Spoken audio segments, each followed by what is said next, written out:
Fala pessoal, boa tarde, meu nome é William, sou professor de Estética e História da Arte. Estou aqui me apresentando para vocês pela terceira vez já, mas é porque tem gente nova chegando, algumas pessoas estão fazendo rematrícula agora, acho que chegou alguém de transferência também, então para não ter nenhum erro, né? Prazer novamente, sejam bem-vindos. Antes de começar a nossa aula de hoje, eu queria tratar algumas coisinhas com vocês, tá bom? É o seguinte, a gente abordou até agora o livro chamado O que é Arte, né, que a gente passou para vocês lerem enquanto a gente estudava isso em aula. Mas o que acontece? Como a gente teve esse problema do coronavírus, a gente teria uma avaliação que seria hoje, né, na aula de hoje, dia 31. Porém, né, com esse problema do corona, a gente acabou fazendo essas aulas EAD. Então, como a gente está num conteúdo à distância, a gente acabou atrasando, porque uma semana foi para adaptação, então eu acabei fazendo uma revisão do que a gente já tinha tratado em sala de aula, fiz uma revisão online, e aí a gente atrasou uma semana, ou seja, ao invés de ter a prova hoje, a gente vai ter essa aula que está faltando para a gente fechar esse primeiro bimestre. Na próxima semana, para terça-feira que vem, a gente vai ter um trabalho que eu vou passar para vocês, tá? Durante o nosso horário de aula, das 7 às 10 da noite, para vocês responderem e me entregarem, tá? Para vocês realizarem esse trabalho e me enviar, que ele vai compor a nota de vocês. A gente não vai ter prova, mas ele vai ser uma composição de nota. O que mais que eu queria ver com vocês? Deixa eu pensar se tem mais alguma coisa. Eu acredito que seja só isso. Ah, lembrei. Então, para quem quiser tirar dúvida de alguma coisa, mandar alguma pergunta, porque às vezes está com dúvida, me mande agora, tá? Porque na semana que vem eu só vou passar o trabalho para vocês, vou ficar recebendo ele durante as 7 até as 10, então a gente não vai ter aula, não vai ter conteúdo. Eu não vou estar disponível para tirar dúvida, tá? Durante a aplicação desse trabalho, então vocês vão ter que utilizar o conteúdo que vocês têm, né? Tudo que vocês anotaram, tudo que vocês tiveram de participação da aula e tudo mais, e vai ser uma prova dissertativa. Então, vocês vão ficar escrevendo, às vezes, não sei ainda como que eu vou elaborar essa prova, não prova, mas esse trabalho, que ainda não montei, mas talvez tenha alguma coisa para puxar linha de chamada e alguma coisa assim. Mas, basicamente, tudo que a gente já fez em sala até agora, tá? Desde a minha aula. E acho que é isso. Vamos começar a nossa aula? Bom, na nossa última aula, que eu passei conteúdo novo para vocês, a gente falou de algumas coisas. Vamos fazer uma revisãozinha, tá? A gente falou sobre o conceito de arte, né? O conceito de arte para nós, que nós somos nós quem atribuímos, nós elevamos esse objeto, ou um objeto, ou alguma crença, ou alguma coisa, a um modelo de arte, né? A essa olhar para alguma coisa e dizer isso é arte, porque é isso, que traz tal reflexão, que nos faz sentir alguma coisa, etc. Somos nós quem elevamos esse objeto à categoria de arte. O para nós é a modificação da obra, né? A gente fala no para nós, a gente fala sobre obter esses objetos, né? Querer pescar em cada cultura um objeto diferente para deixar ali para gente sempre guardar e tudo mais, né? Sempre ali ao nosso alcance. E que essa modificação da obra seria a modificação da função do objeto, né? Então, vamos supor, a colher de pau, lembra que eu falei para vocês? Ela deixa de ser um utensílio da cozinha, né, para cozinhar, e passa a ser o quê? Então, a arte, ela perde a função inicial, é essa modificação da obra. Falamos também sobre a sobrevivência do objeto artístico, correto? Quais são os problemas que ele enfrenta, né, para a gente manter o objeto ali sempre assim. Vamos pensar, por exemplo, no Partenon, né, o templo grego. Qual que é o problema que a gente enfrenta? A gente sempre está lá, né, tentando colocar cimento, tentando fazer restauração, e tentando fazer isso, fazer aquilo para manter aquele objeto, né, que seja por 100, 1000 anos, mas um dia a gente sabe que aquilo ali vai se acabar, não vai mais existir. Temos vários problemas, principalmente de obras assim em relação à madeira, tá? Muitas obras porque são frágeis, tudo mais. Também temos os problemas da mesquita, né, da África, né, que a gente falou, na verdade, na outra matéria, mas enfim, porque são de barro, são frágeis, tudo mais. Então tem tudo isso. Podemos relacionar isso também à pintura, né, quando a pintura começa a descascar, como temos, por exemplo, fazemos um restauro, alguma coisa, e ele já não fica mais naquela proporção que a gente quer, não tem aquela originalidade e tudo mais. Falamos sobre o falso, que é uma continuidade praticamente dessa sobrevivência do objeto artístico. Uma, por conta das restaurações duvidosas que eu falei para vocês. Lembra da aplicação de verniz? Às vezes a gente manda alguém fazer uma restauração, né? o primeiro conservador vai lá e aplica verniz, o segundo vem e retira esse verniz, porque, né, tá começando a espalhar a pintura, tá ficando manchada, tá ficando borrada, ele vem e retira o verniz, mas aí junto o verniz retira o glacis, né, que era utilizado para dar brilho nas obras, para marcar translucidez, vidro, água, por exemplo, essas coisas.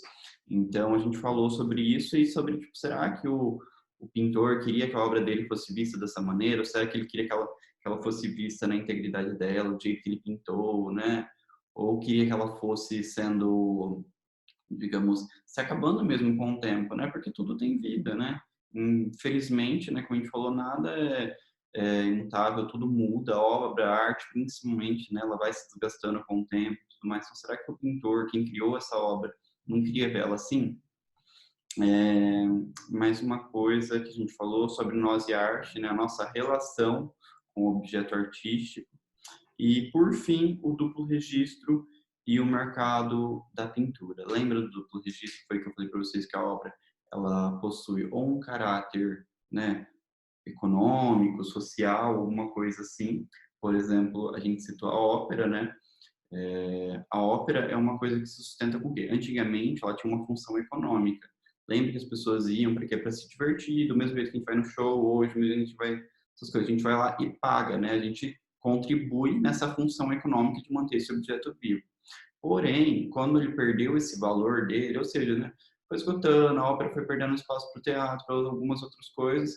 Então, hoje em dia, né, por exemplo, a ópera, o teatro, essas coisas só acontecem, só funcionam se elas tiverem o incentivo de alguma política pública, de alguma empresa privada. Então, né, um espaço cultural muito caro de se manter, é muito difícil de manter isso. Então, ele só permanece se tiver algum investimento de fora. Então, é isso que acontece. Então, é, ela só se permanece assim. Ou ela tem uma função econômico-social, ou então ela retira, tem esse apoio de outros lugares, né? Esse apoio artificial que se fala. Pega dinheiro de algum lugar, investe nesse lugar para mantermos vivo esse objeto cultural, porque ela perdeu a sua função inicial, por exemplo, de ser diversão e tudo mais. Então, hoje ela precisa desse incentivo. Vamos lá agora começar a nossa aula de hoje. Vou colocar o nosso slide.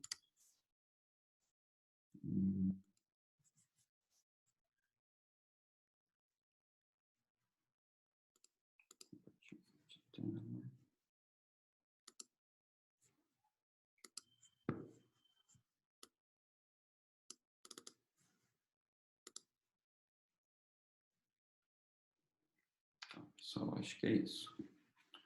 Só colocar mais uma coisa aqui.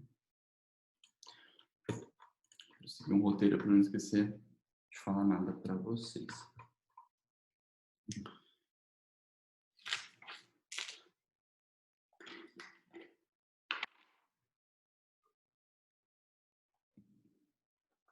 Beleza, pessoal, vamos começar nossa aula.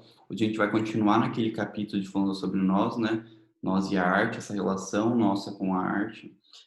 Mas hoje a gente vai falar sobre o duplo registro, né? Essa função econômica ou esse objeto sustentado com esse investimento de fora, com esse artifício de fora, tanto seja de política pública, tá? Ministério da Cultura, etc., como de empresa privada também, que às vezes faz esses patrocínios. Vamos falar da obra de arte, né? Da arte em si, como esse objeto de caricatura do prazer, o que significa isso, por que a obra é vista assim. Vamos falar da razão usada como meio de criar essa arte e da não razão como meio da gente sentir essa arte, da gente apreciar ela. E aí a gente entra no nosso último capítulo, que fala sobre a frequentação, né? A nossa frequentação em relação à obra, tá? Nada mais é, nada menos do que né, o termo de frequentar mesmo, de estar presente nessa obra, de absorvê-la, de analisá-la, de conhecê-la, né? Fisicamente, pessoalmente, tudo mais. Vamos falar, conhecer o que é essa sensibilidade inata, né? Que é algo presente em nós e o que ela acarreta, o discurso e a frequentação, né? O que é esse discurso, para que ele serve, se ele é bom, se ele é ruim, o que ele ajuda a gente e o que ele pode né, auxiliar a gente, como ele pode servir junto com essa frequentação, e por fim o acesso à arte, né, como a gente se dá a esses meios de acesso, se a gente tem algum problema, se ele é fácil, etc. Vamos lá. A gente começa falando então desse duplo registro na arquitetura e no cinema, tá? Digamos assim, pessoal, temos uma pintora, tá? Um pintor, ele vai lá e faz um quadro. Imagina que um Michelangelo, tá? Um Da Vinci, etc. Eles fazem as pinturas dele, pintou. Imagina que aí ele vai vender esse quadro, tá?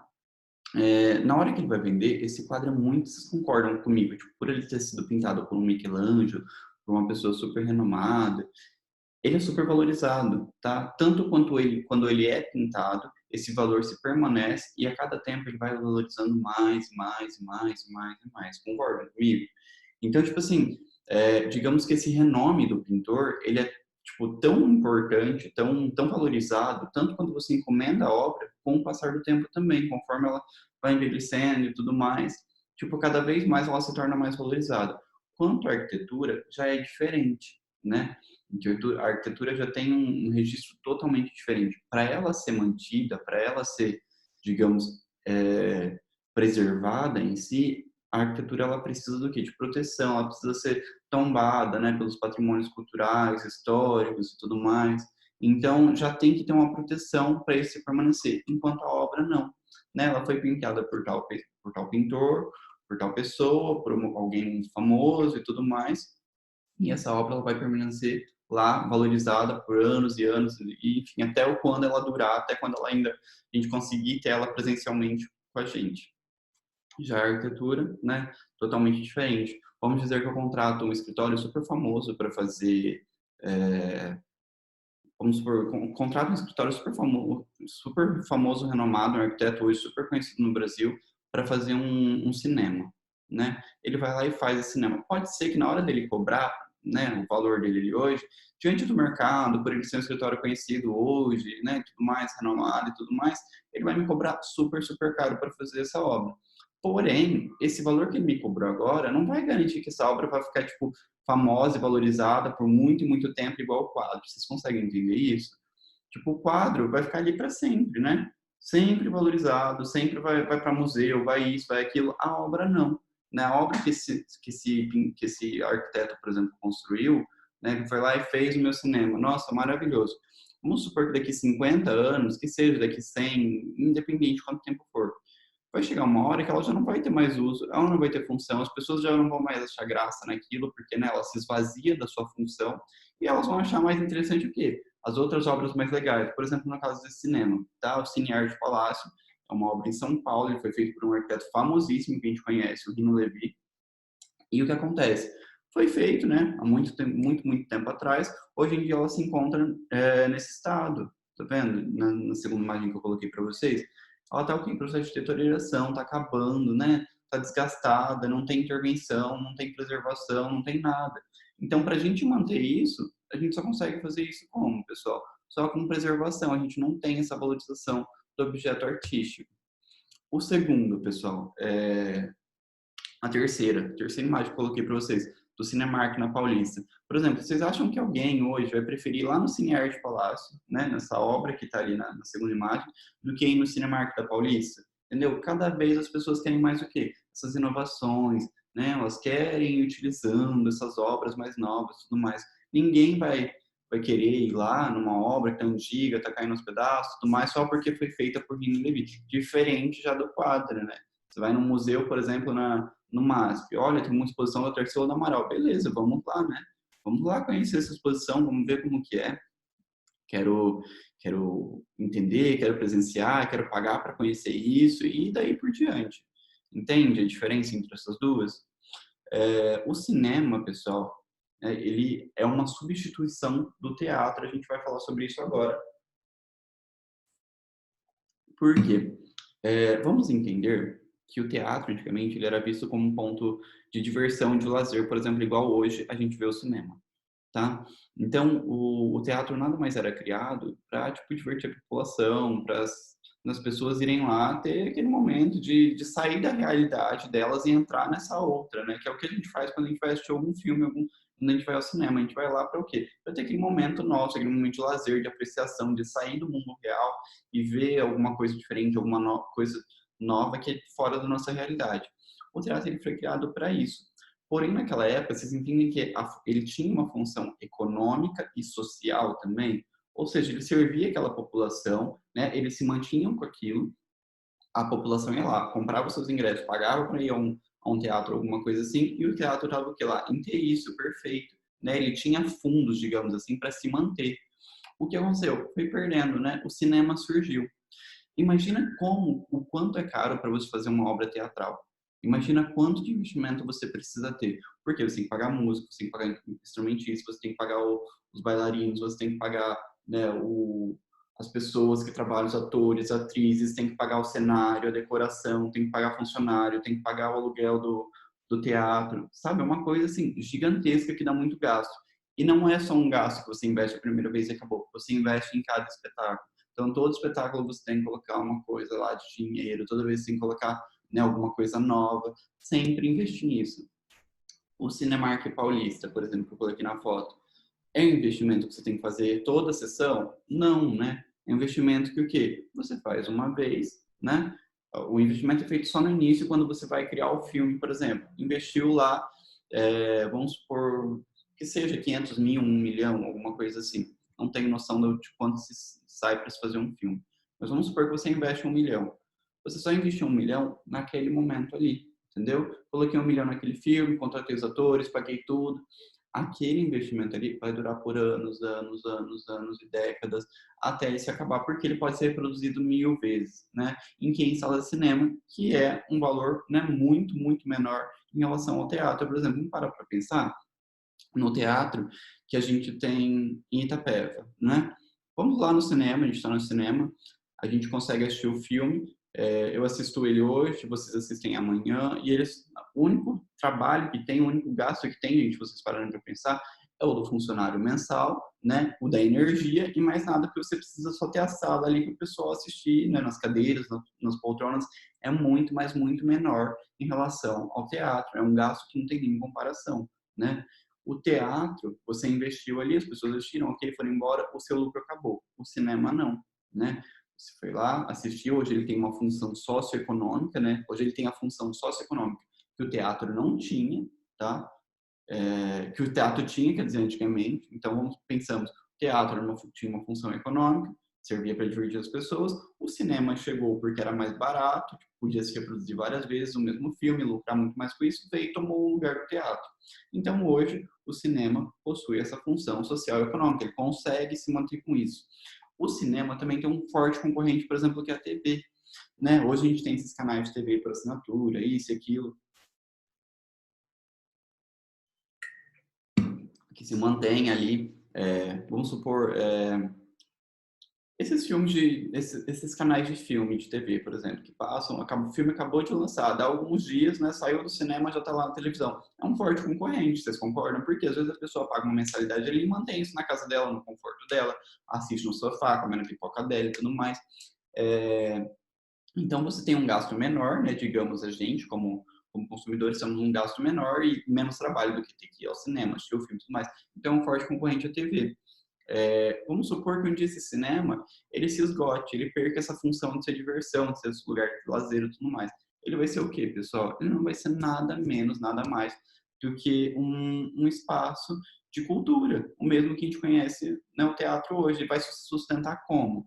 Vai se sustentar graças a políticas, a investimentos de fora, né, mas assim como arte, né? E normalmente, que a gente vai ver mais para frente, isso mais aprofundado, vai se sustentar assim, como arte, como cultura, mas e mais voltado para o público elitizado, né? Não para as camadas de baixa renda. Hoje a gente já sabe muito, né, que tem muitas pessoas que não têm acesso ao cinema e tudo mais, que já funciona para um público um pouquinho melhor, né?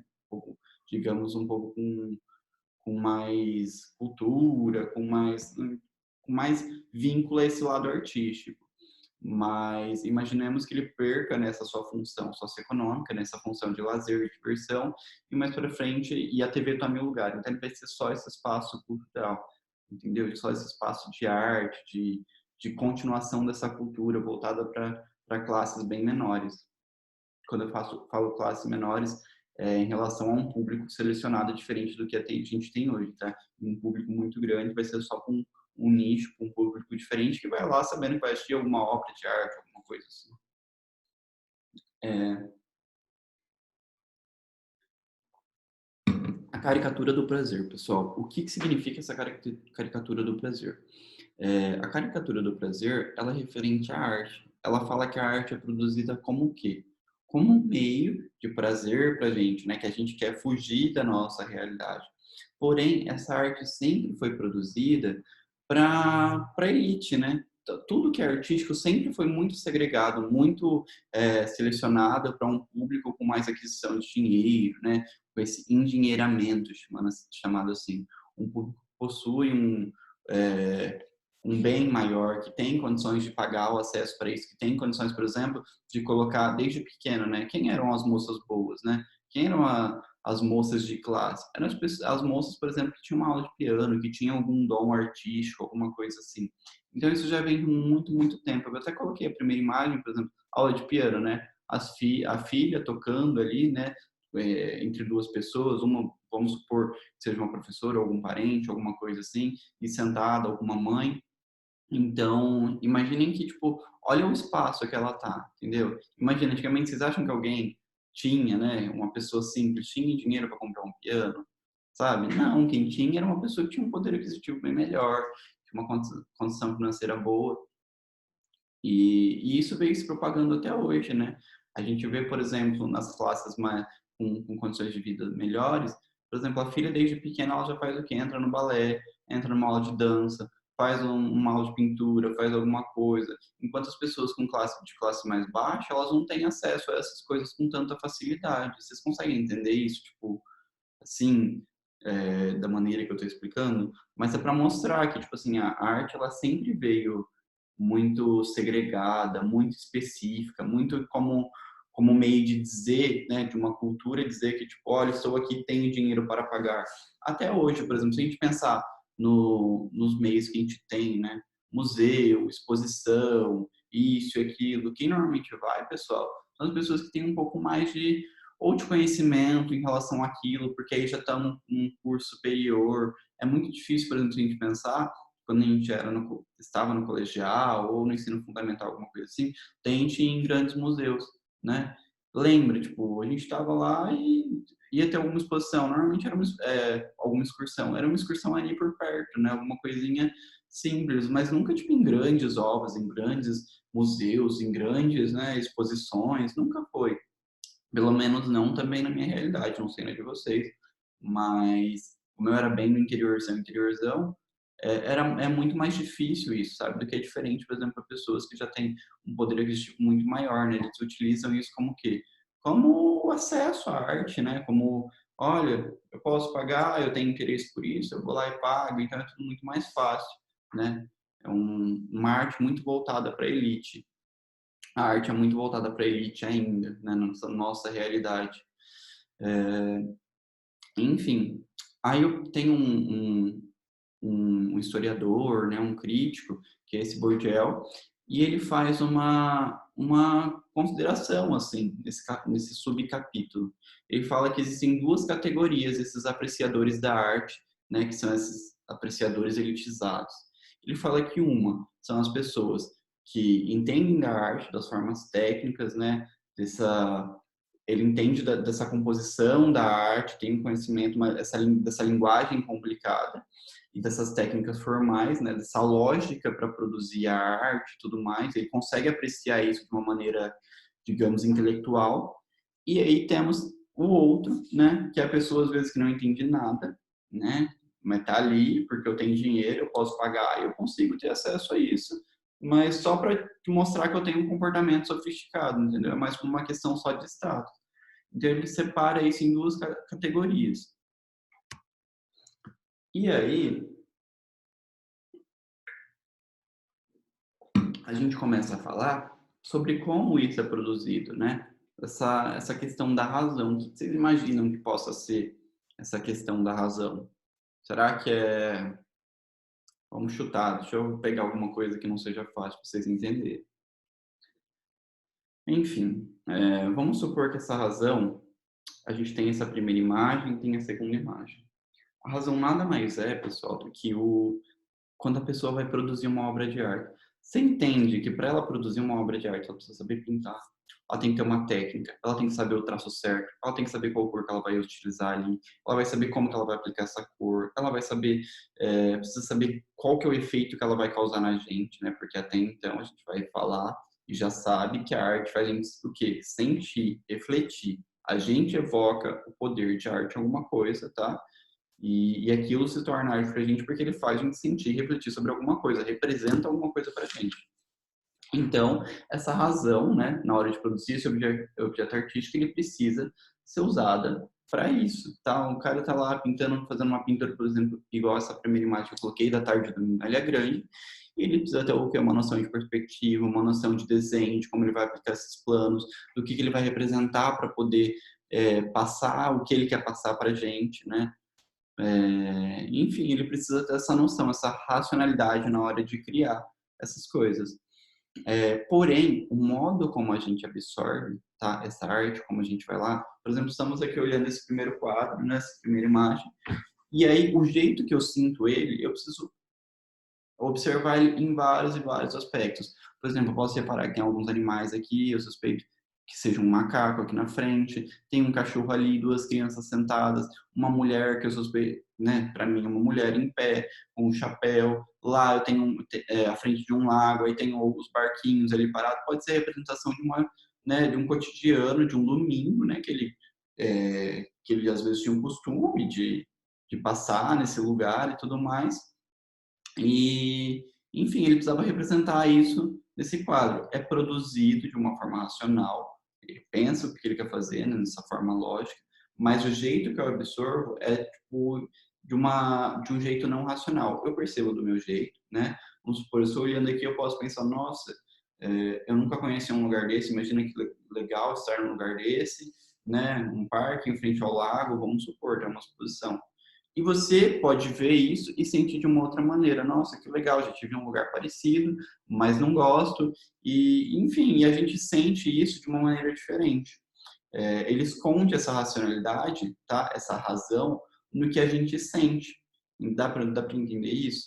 Tipo, a gente tem razão na criação do objeto, tá? Ele vai lá, criou esse quadro, usou tudo que ele conhece para poder criar isso.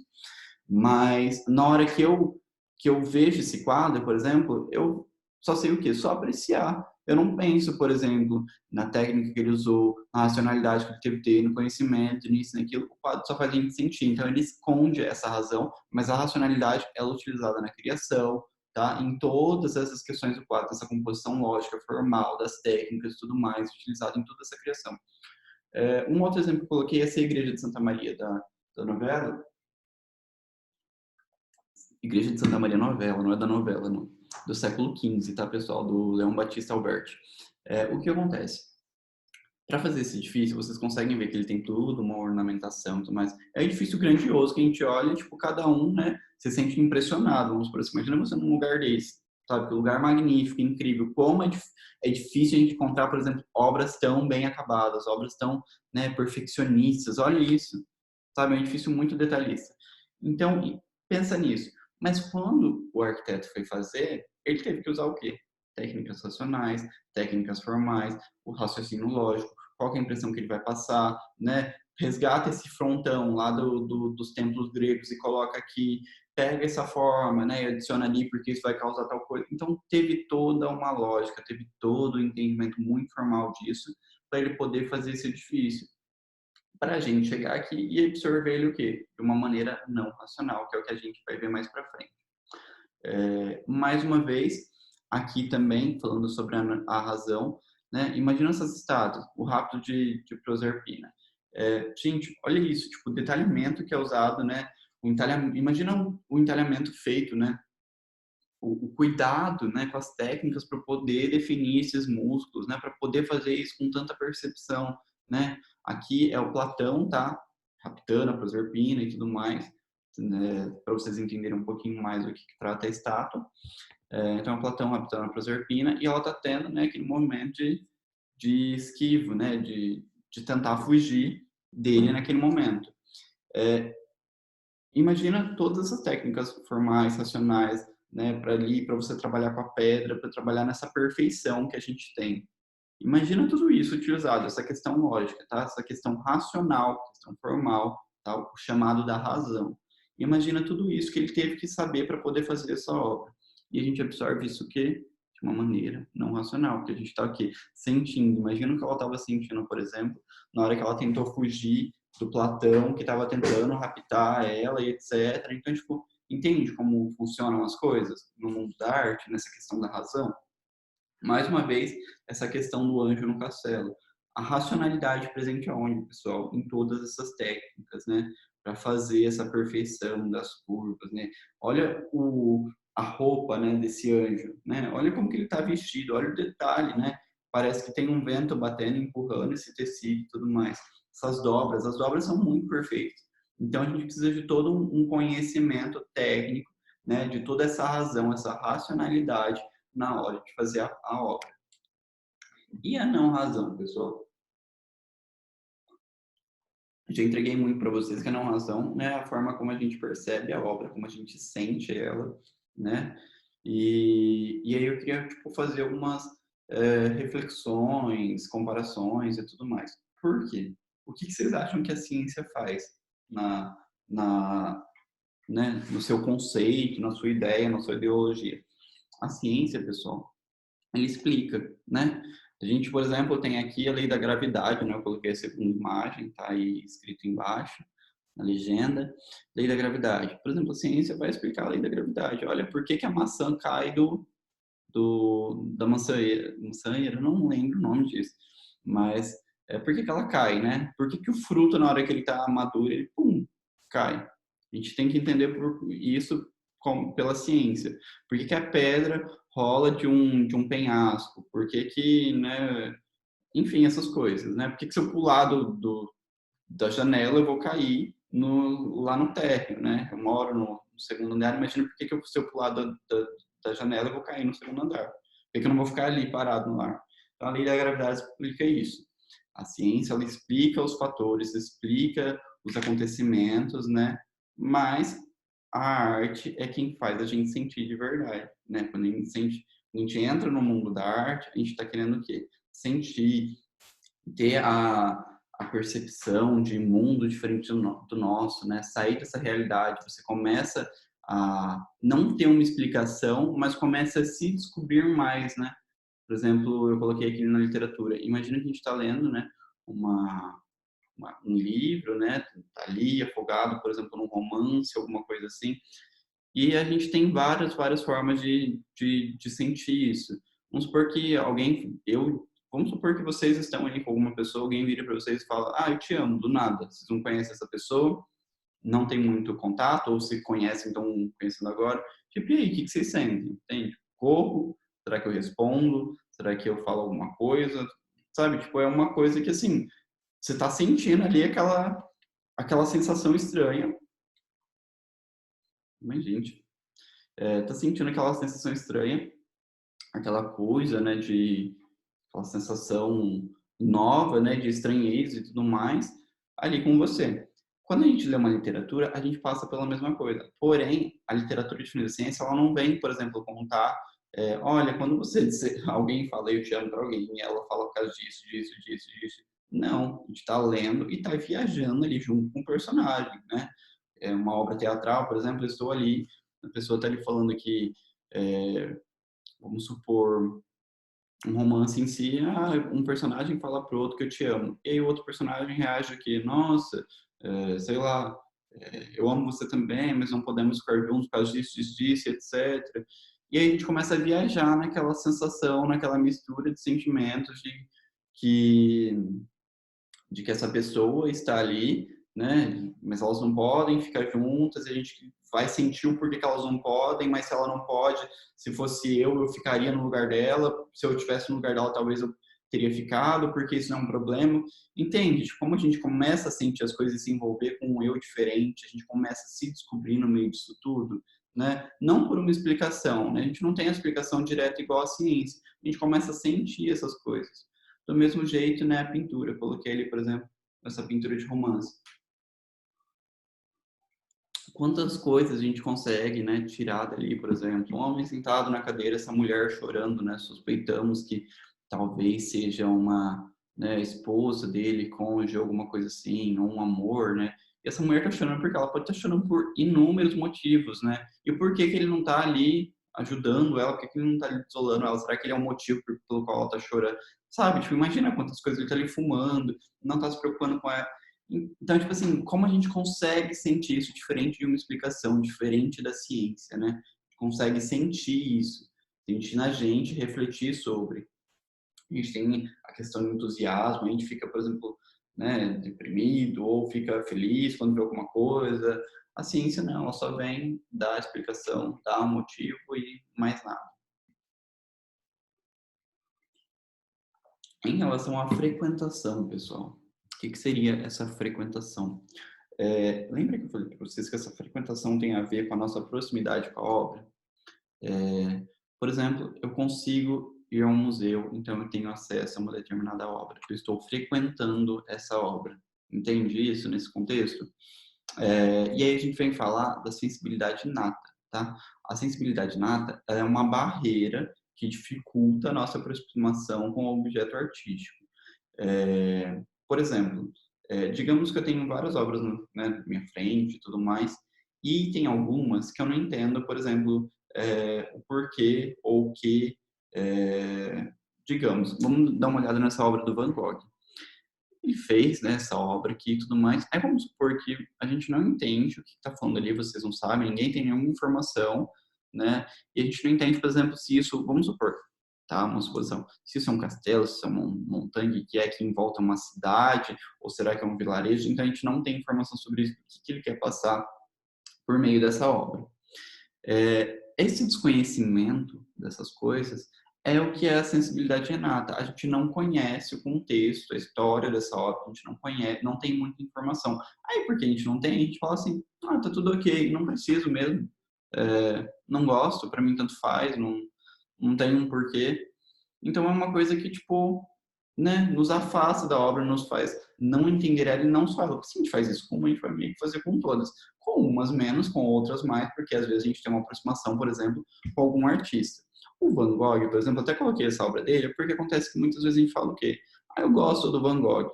Mas você gosta do Van Gogh por quê? Aí você pergunta pra pessoa, né?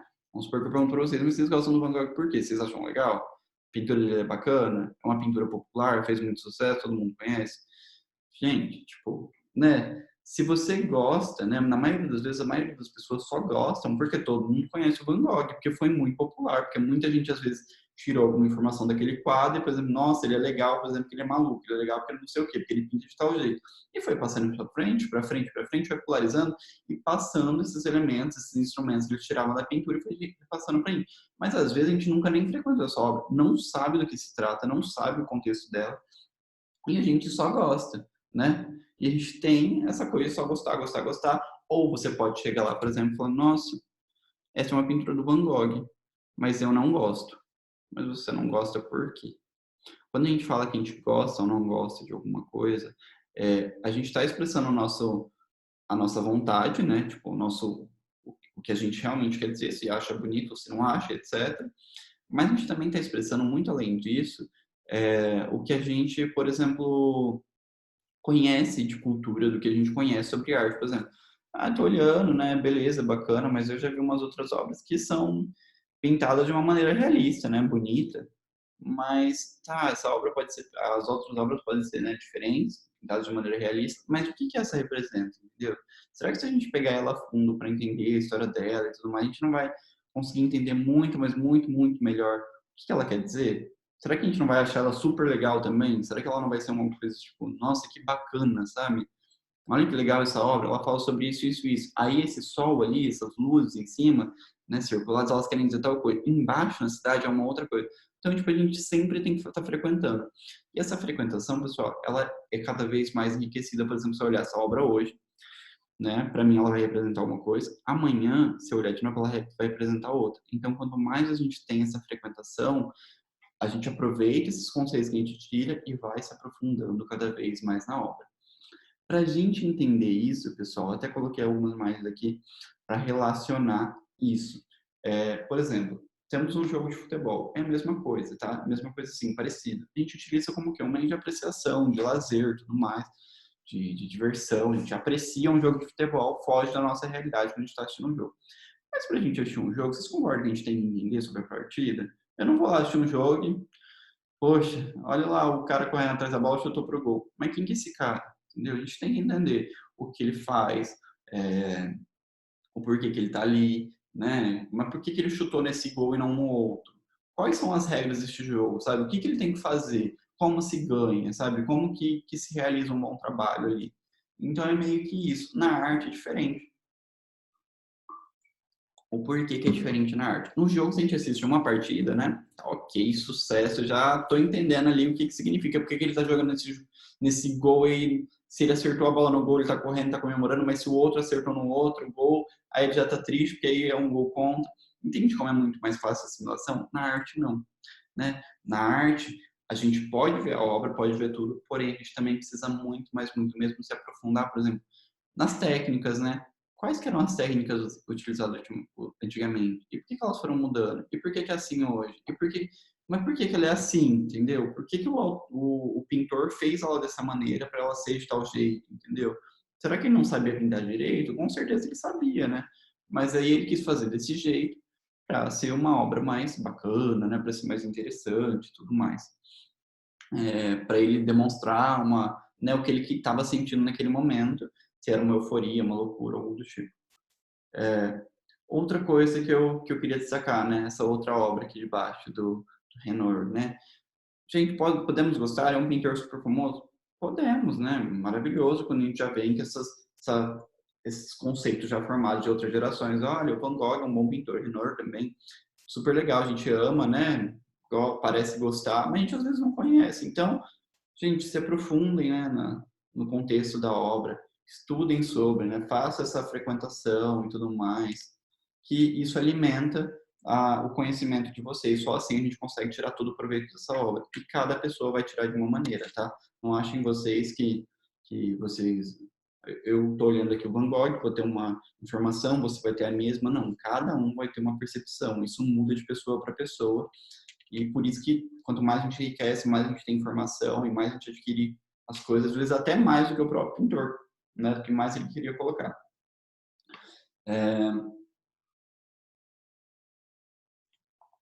O discurso e a frequentação, pessoal. O discurso aqui, ele diz respeito às informações que a gente tem, tá? O discurso autorizado, vamos dizer assim, a gente pode relacionar a esse discurso que a gente tem. Tá vendo aqui, por exemplo, nessa primeira imagem que tem esses textos, né? Isso é um museu. Então, nesse museu tem esses textos, nessas laterais, que esses discursos que as pessoas colocam, né, explicando mais ou menos o que é a obra, a história, qual é o contexto dela. E aí, esse é o discurso utilizado. E aí temos os discursos também, que são coisas que a gente pega pela internet, pega informação em livro, em revista, etc. Então, vamos supor que você vai no museu, né, você está lá admirando essa obra, essa estátua, por exemplo.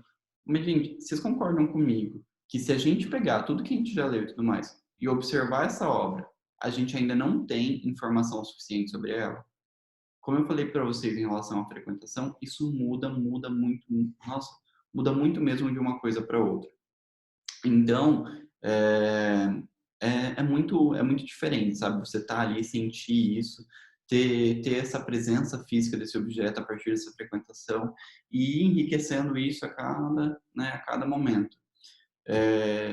Tá, coisas que podemos destacar. Você foi a um museu, né? Tá ali observando essa obra maravilhosa que tá ali em exposição e tudo mais, leu tudo que falava sobre ela. Lembra que eu falei que a frequentação ela é enriquecida quanto mais você se frequenta mais aquele objeto. Cada vez que você frequentar, por exemplo, amanhã você vai ter uma percepção diferente. É bom a gente manter esse discurso, talvez por anotação, talvez em mente, do jeito que vocês acharem melhor, para que a gente o quê? Consiga fazer o quê? Amanhã, se eu frequento essa obra novamente, eu vou ter a percepção que eu tive ontem e eu consigo enriquecer mais ela com o que eu, né, absorvo hoje e daí por diante. Então, eu posso visitar ela hoje, amanhã eu vou lá de novo, tenho uma outra percepção, e aí eu posso entrar também em alguns estudos, mas, por exemplo, não alguns estudos específicos da obra de crítica, por exemplo, essa obra fala sobre isso, isso, isso, porque isso é muita formação de opinião, tá? Isso acaba você muito comprando a opinião de outra pessoa. Então, o certo é você, por exemplo, eu preciso, deixa eu ver se eu tenho uma outra imagem aqui, não tenho, mas eu preciso o quê? Eu tenho essa obra aqui, para entender essa estátua, por exemplo, vamos supor que eu preciso entender de alguma guerra, né? Essa estátua é uma representação de tal guerra, quando os homens se vestiam de tal jeito. Então, eu preciso pegar uma história da guerra, né? De como as pessoas se comportavam naquilo, o que aconteceu durante aquela guerra, né? Para que foi importante aquilo, para aí eu olhar essa obra e às vezes conseguir destacar, né? Nossa, por exemplo, o cara tá ali com uma calça assim, sem camiseta, vamos supor, às vezes era um lugar quente, né? As pessoas não podiam se vestir com muita roupa, então tem toda uma representatividade por conta disso, vocês conseguem entender? Esse museu, por exemplo, é um museu da cultura afro, tá? Enfim, imaginem, tipo, na segunda imagem tem uma mulher, né, que já está vestida mais ou menos a caráter, que talvez faça parte dessa cultura, talvez esteja ali conhecendo ainda mais essa cultura dela. Imagina que ela já vem com muita coisa enriquecida na bagagem, né, de objetos, de conhecimento, de cultura, de história e tudo mais. Às vezes ela chega ali, né, ela está ali absorvendo, lendo essas coisas, esse discurso que vai enriquecer muito mais a percepção dela. Mas imagina que legal, né, o quanto ela consegue ter uma percepção diferente se ela chegar, por exemplo, em casa amanhã e pesquisar, nossa, às vezes eu não conhecia isso dessa cultura afro, né? O que será que eles faziam com isso, com aquilo, não sei lá o quê. E dar uma pesquisada. Não em crítica da obra, tá, pessoal? Já falei para vocês, mas vou reforçar. Não em crítica, não em história da obra, não em avaliação da obra, mas sim no contexto em que ela acontecia, né? Uma guerra, qual era a cultura afro, o que eles faziam, quem eram reconhecidos como, né, parte da cultura afro, por quê, quais eram as características. Entende essas coisas? Tipo, a cultura em si, estudar isso, e aí você volta, de novo, frequenta a obra e você consegue ter uma percepção muito mais rica, muito mais aprofundada. E aí, nessa questão da frequentação, até troca a pergunta que a gente tinha falado em relação a o que é arte, né? A gente viu que a arte é tudo que a gente considerar, tudo que a gente evoca o valor de arte, o poder de arte naquilo, né? Se falar para vocês que isso daqui, ó, essa caneta aqui é arte para mim, que ela me faz sentir alguma coisa, que ela me reflete alguma coisa, porque hoje ela é diferente de todas as outras canetas que já foram inventadas, e que ela precisa ser, né, ser elevada à arte, assim como o Duchamp fez com o mictório, enfim, ela vai ser considerada arte. Mas aí eu pergunto para vocês, né, a gente substitui aquela pergunta do que é arte, que a gente já sabe como que é arte, o que significa, e a gente substitui aquela pergunta por como a gente pode se aproximar dela, como que a gente consegue enriquecer mais essa arte, né? Como que a gente consegue enriquecer mais o nosso conhecimento sobre ela. Tá aqui a caneta da arte. Sei que ela é arte, sabe? O que a gente pode fazer? Posso, por exemplo, é, só ficar olhando ela aqui, né? Mas se eu olhar, por exemplo, ela a fundo, se eu começar a analisar, fazer anotação, se eu começar a me aprofundar nela, ela é arte porque talvez ela tenha um material diferente dos outros, porque ela é uma caneta com a tampa azul, enquanto as outras, vamos supor, é com uma tampa de material diferente, de uma cor diferente. E meio que fazer essa aprofundação em cima dessas coisas, entendeu? É o jeito como a gente frequenta a obra, e quanto mais a gente frequenta, essa é a maneira que a gente consegue se aproximar mais, enriquecer mais o nosso conhecimento sobre uma arte, sobre uma determinada obra. É meio que isso. E a gente fala sobre essa questão da frequentação também em outros caminhos, né? Não só dessa questão da escultura, da pintura, mas, por exemplo, numa sinfonia, né? A gente frequenta aquilo como? Né? Escutando, escutando, prestando atenção em cada barulhinho ali, cada toque, cada, cada som novo que aparece, né? O jeito como é composto, como aparece aquilo ali. A mesma coisa no quadro, né? Quando a gente vai visitar um quadro, analisando, olhando, indo a fundo, se questionando do porquê que aquilo está ali, fazendo comparação de um quadro com o outro, né? Talvez do mesmo artista, ou talvez de artistas que você gosta. Por que um é assim, por que o outro é de tal jeito, né? São sempre jeitos de você enriquecer essa percepção em relação à arte. E a gente fala, por exemplo, também que a gente está desacostumado a fazer isso, né, de se aproximar dessa arte. E por que a gente está desacostumado a fazer isso? Porque na nossa cultura a gente veio muito com essa criação na época da TV, né? A gente tem a televisão ali pra gente, vamos supor que passa uma propaganda, né? A propaganda ela faz o quê? Ela joga a ideia que é que você absorve rápido. Quem nunca já teve isso de às vezes uma propaganda e não entender qual que é o sentido daquilo? Porque a gente e acha estranho, né, quando isso acontece. A gente é treinado a absorver aquilo o mais rápido possível. Só um momento, pessoal, que vai acabar a bateria do notebook.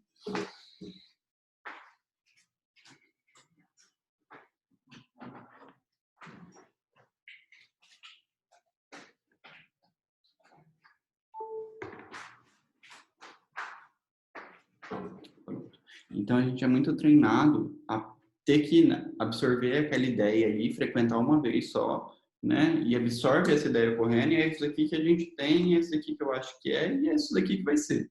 A gente é muito treinado para fazer essas coisas, quando não deveríamos, né? A gente deveria muito analisar uma ideia, será que aquilo tá, né, coincide com os nossos valores? Será que aquilo, a gente tem uma... Será que eu acho que isso daqui, por exemplo, é uma coisa que diferente do que mostra ser, sabe? Qual será que é a minha percepção? Será que, por exemplo, esse homem, o que ele quer mostrar nessa posição, na primeira imagem, né? Por que será que ele tá assim? Por que será que ele tá com a mão na cintura? O que é que ele tá segurando ali? Será que é uma arma? Será que é um instrumento? Será que é um instrumento da cultura musical dele? Enfim, entendeu? Tipo, como que a gente tem que analisar isso muito, muito a fundo? É assim que se entende a arte, tá? E o acesso, pessoal? Aqui a gente começa a falar do acesso à arte, tá? Vamos pensar na nossa realidade. A gente mora em Itapeva, né? E a gente tem um cinema aqui, pelo que eu sei. A gente tem teatro, a gente tem é, sala de concerto, a gente tem ópera aqui, a gente tem o quê? Tem, tipo assim, tô falando de grandes espetáculos, de grandes, né, lugares, dessa percepção mais exaltada da arte. A gente tem esses lugares aqui? Não, né? Então, imagina que para a gente ter acesso a esses lugares é muito dificultoso, né? Uma que a gente precisa de um poder financeiro, de uma aquisição financeira um pouquinho melhor, né? Do que da maioria da população. E outra que esses lugares são muito, muito segregados, tipo, né? A gente tem muito mais uma, uma participação no público elitizado. Não é eu que estou falando como ilha isso, tá? Eu estou falando isso de uma visão geral que o livro passa, explicando isso para vocês. Enfim, uma visão muito, muito elitizada, é muito difícil.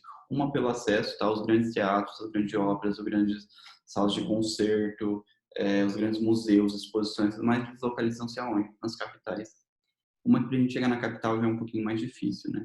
Outra que, digamos que como já é mais elitizado, né? Digamos, só a pessoa que tem dinheiro consegue chegar mais fácil, né? Nós temos outras prioridades, temos que gastar dinheiro com outras coisas, às vezes não sobra no final do mês para fazer isso, para, né, gastar no museu, por exemplo, para ter acesso a alguma cultura, já é muito mais difícil para a gente chegar até lá. Então, né, isso já torna um lugar mais elitizado por conta disso também. E aí, a gente tem esse problema na frequentação, né? A gente não consegue ter essa frequentação assim tão firme. Conhecer um museu, por exemplo, imagina que maravilhoso que é uma apresentação nesse Teatro Municipal do Rio de Janeiro, sabe? Imagina que incrível que é uma orquestra aí, sabe? Imagina quantos instrumentistas. Só para vocês terem noção, esse lugar foi construído há muito, muito tempo. Ele tem ouro, tipo, se eu não me engano, tá, de um estudo que eu tinha feito na obra, era 800 quilogramas de ouro que tem no interior dele utilizado, tipo, para fazer esse prédio, tipo, essa decoração e tudo mais. Então, assim, é um lugar muito rico, muito, muito mesmo. É um lugar, assim, incrível, maravilhoso, que você chega, você fica bobo. Sério, tipo, parece uma coisa, é uma coisa impressionante. Então, imagina que incrível que deve ser você estar num lugar desse. Mas, gente, imagina como que funciona, tipo, os valores, né? Os valores que são para você ir numa orquestra, numa ópera aí. É um valor altíssimo, não tem nem comparação com o que a gente, por exemplo, paga aqui para ir no cinema, paga para ir em algum show, algum espetáculo, alguma coisa. O acesso é muito, muito mais dificultoso, né? Os acessos que a gente tem hoje, por exemplo, são mais aos espaços como que sala de cinema, né? Que ainda já é bem difícil, porque, pelo que eu sei, Itapeva ainda tem um cinema um pouquinho menor, né? Que já não é, por exemplo, igual aqueles que a gente fala sobre um Cinemark na Paulista, né? A gente já não tem muito esse conhecimento. Ou daqueles, por exemplo, que tem até a cama agora para a gente assistir filme. É, enfim, a gente não tem muito esse acesso a essas grandes obras, grandes exposições, grandes museu, e isso não acaba sendo um problema individual, né? Não é, por exemplo, um problema meu porque eu não quero ir, não é um problema seu porque você não quer ir, é um problema social, né? A população não tem esse incentivo, né? Uma vez eu vi, por exemplo, falando sobre cinema, né? Que pouquíssimas cidades no Brasil têm cinema, não só no Brasil, mas acho que era no mundo inteiro, mas que pouquíssimas cidades têm cinema e que isso dificulta o acesso à cultura, né, para as pessoas. É uma realidade ainda muito distante para muita gente. Então a gente tem que pensar meio que nesse âmbito. Imagina que o cinema já é uma realidade diferente para os outros. Para nós que estamos dentro da faculdade de arquitetura, já estamos pensando em arte num conceito mais amplo, né, em cultura, teatro, cinema não, teatro, museu, espaço de exposição e tudo mais, imagina que a gente está pensando nesses grandes lugares, para a gente é muito, muito mais dificultoso, né? Muito, muito mais difícil e ver uma exposição, por exemplo, uma pintura, algum quadro assim, né? Vocês acham, por exemplo, que a percepção que a gente tem de arte é a mesma que a gente tem, por exemplo, quando a gente vê pela TV, quando a gente vê pelo cinema? Não é, pessoal. É muito diferente você assistir um teatro presencialmente, né, do que você assistir um teatro pela televisão, alguma coisa gravada. Né? Muito, muito diferente. Do mesmo jeito, né, o cinema. Se a gente assistiu o filme em casa, é a mesma coisa que assistir no cinema, no mesmo filme? Não é, tá? A percepção é muito diferente, o som é diferente, tudo é projetado para ser específico naquela sala, para ser uma sensação diferente do que a gente tem, né, em outro lugar. A mesma coisa é estátua, né? Você observar, por exemplo, esse museu, essa obra de arte, é a mesma coisa vocês olharem aqui, nessa foto? Com certeza não é. Às vezes você vai chegar lá e você vai olhar e falar, nossa, aqui é de ouro, né? Isso aqui parece não sei o que, isso aqui parece com um material diferente, olha que maravilhoso, né? Por exemplo, uma obra do Van Gogh também. Imagina uma obra do Van Gogh. Vocês acham que tipo uma foto passa toda a rugosidade que aquela obra passa, todas aquelas linhas, por exemplo, para fazer aquilo, né? Cadê? Para fazer esses efeitos aqui, né? De ondulados e tudo mais. Isso aqui foi feito com que parece que foi passado um pente, né? Ali. Ou seja, você acha que essa rugosidade consegue ser passada pela imagem? Não consegue. Né? Só através desse acesso à arte. Então a gente tem um problema aí do quê? Não um problema individual, não é um problema meu, não é um problema assim, é um problema social em relação a esse acesso à arte, a falta de investimento, a falta de política pública, né? A essa elitização desse processo de arte, uma coisa que não deveria ser para toda a população, mas esse é um problema que a gente tem, que afasta a gente desse meio cultural, desse meio artístico. Bom, a nossa aula de hoje é isso, tá? Acabei. Espero que vocês tenham gostado, espero que tenha sido proveitoso. Qualquer dúvida, estou disponível para tirar, tá? É só me mandar uma mensagem. E acho que é isso. Acho que tinha mais uma coisa que eu tinha que falar. Não, acho que é só isso mesmo. Tinha uma questão também da sinfonia aqui, mas não tá. Tava falando, por exemplo, do teatro, de uma ópera, alguma coisa assim. É a mesma coisa que a gente escutar, por exemplo, num rádio, né? Não é. Se a gente escutar, por exemplo, uma ópera, uma sinfonia no teatro, alguma coisa assim, é muito maravilhoso, porque os efeitos são produzidos para aquilo, aqueles espaços são feitos para reproduzir, tem toda uma acústica ali envolvida que vai jogar o som lá. É muito diferente chegar em casa e ouvir num fone de ouvido, ou num computador, ou num rádio. Muito, muito diferente, tá? Então, agora por fim, acho que é isso mesmo. Agradeço a atenção de vocês e qualquer dúvida, estou aqui. Se precisar de qualquer coisa em mim, só manda mensagem. Na próxima semana a gente se encontra sem conteúdo novo, tá? Só com trabalho. Então, avisem todos os colegas aí. E é isso. Obrigado, pessoal.